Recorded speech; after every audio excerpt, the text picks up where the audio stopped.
There are a few things that Italy figured out long ago: red sauce on pasta, the Pope in silly hats, and Vespas in Rome. Should you have the good fortune of waking up in the boot-shaped nation's historic capital city, you'll undoubtedly want to see its breathtaking landmarks in short order. One could lace up their sneakers and hoof it, but that's pedestrian. Hailing a cab and holding on for dear life isn't a poor choice, though universally taxing. Of course, it's tough to be beat scooting to the sights on the 2023 Vespa GTS 300. The sole member of the Granturismo Sport family set to grace American shores, the 2023 GTS 300 is the largest Wasp in Vespa's nest and flexing quite a few updates. The elegant step-through unibody design borders on national pride for passionate Pontedera staffers, who chiseled slightly sharper edges into its iconic curves. A new tie, mudguard, mirrors, crest, redesigned 5-spoke wheels, and all-around LED lighting top the aesthetic lists without straying from well-guarded traditions. Tech and refinement are on the agenda this year, starting with a new analog LCD dash and the full-color TFT display exclusive to the GTS 300 SuperTech trim. The TFT display unlocks the true potential of the Vespa MIA app, including navigation, though purists might feel the traditional speedo is a better fit. We value the look of this Vespa GTS, especially in this Hot Wheels orange colorway. It's a real looker. The quality of the paint is fairly good, but there is quite a bit of orange peel on the surface of the body, and it's really apparent in this bright orange paint. Nowadays, many 2- and 4-wheeled vehicles have an orange peel effect in the paint. So we're not going to knock Vespa, but still, considering its cost, we desire a finer paint job.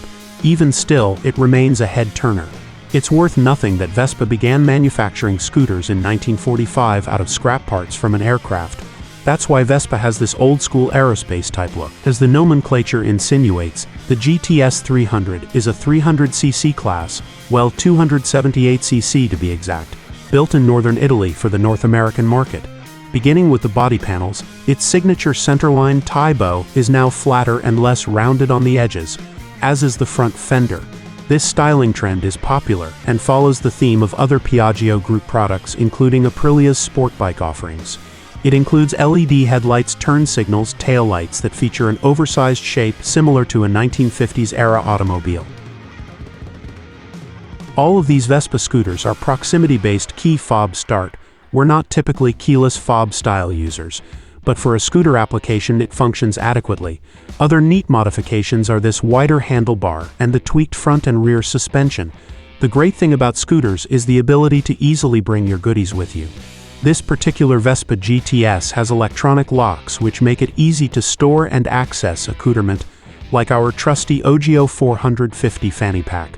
The fuel cap is adjacent to the underseat storage. The GTS runs on unleaded 87-octane fuel with a tank capacity of 225 gallons. Electronic fuel injection and electric start make for an easy riding experience. In addition to the underseat storage compartment, another storage compartment sits inside the footwell area. It blends in seamlessly to the forward fairing. It would be nice if the interior was padded so your stuff won't get scratched. Inside, a USB power port facilitates device charging. The Vespa GTS is powered by a 278cc single-cylinder water-cooled fuel-injected 4-stroke gasoline engine. This scooter benefits from the twist-and-go simplicity of a CVT automatic transmission. The CVT takes the guesswork out of riding. All the rider has to do is twist the right grip. It puts power back to a 12-inch back wheel shod with Michelin City Grip 2 tire. This single is good for right around 24 horsepower, with a top speed of right around 77 miles per hour. We didn't achieve this top speed, but it's nice to know this vehicle is freeway capable in the United States. And it's got decent get up and go for getting around town, and for getting the jump on automobiles at a stoplight. At idle, we feel some engine vibration through the controls. It's not off-putting, but you definitely feel the vibration through the controls and the seat. When we start rolling, the vibration just goes away and it's replaced by real smooth ride quality. Handling thing we like about these scooters is how easy they are to operate. You don't have to be someone with a lot of motorcycle or power sport experience to operate this vehicle. Now, instead of the traditional clutch lever, this scooter employs a brake lever where the clutch lever would be. This brake lever operates the rear brake hydraulically. This particular GTS has hydraulic disc brakes front and rear. For 2023, Vespa overhauled the calipers and the master cylinder of both brakes for better response when pressing on either lever, and the stopping distance of the Super Sport is a few feet shorter when traveling at speed.